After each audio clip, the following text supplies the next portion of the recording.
এক যে ছিল কৃষক, তার ছিল প্রচুর জমি। ওই কৃষকের ছিল 3 ছেলে। তারা ছিল প্রচণ্ড অলস প্রকৃতির।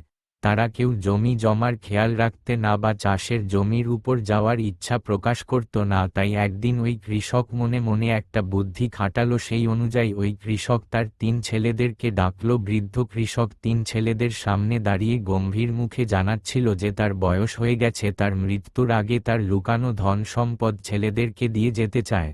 বৃদ্ধ কৃষক তার 3 ছেলের সামনে দাঁড়িয়ে ইশারায় জমির দিকে তাকিয়ে বলল, এই জমির নিচে ধনসম্পদ লুকিয়ে রেখেছি।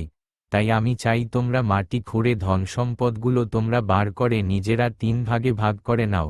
এখন 3 ছেলে উত্তেজিতভাবে মাটি কোপানো শুরু করল। সব ছেলেদেরকে পরিশ্রম করতে দেখে ওই কৃষক একটা জ্ঞানী হাসি দিল।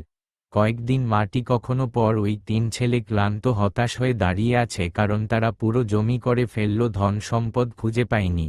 তারা মাঠে করে ধন সম্পদ না পেয়ে বাবাকে প্রশ্ন করল, বাবা, ধন সম্পদ ওখানে কিছুই নেই।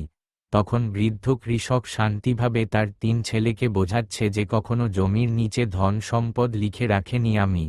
কৃষক তার ছেলেদেরকে বলেছিল প্রকৃত মানুষের যজ্ঞ জমি। এরপর থেকে পিছনের ছেলেরা পরিশ্রমী হয়ে উঠল। অবশেষে গর্বিত হয়ে 3 ছেলের দিকে তাকিয়ে আছে যে তারা কঠোর পরিশ্রম করেছে, জমি চাষ করছে। একসময় অলস থাকা ছেলেদের উজ্জ্বলিত হয়ে মাঠে চাষ করেছে, ফসল করানোর জন্য প্রস্তুতি নিচ্ছে। এভাবে বৃদ্ধ কৃষক নিজের বুদ্ধির জন্য ছেলেদের কঠোর পরিশ্রমী হতে শেখালো।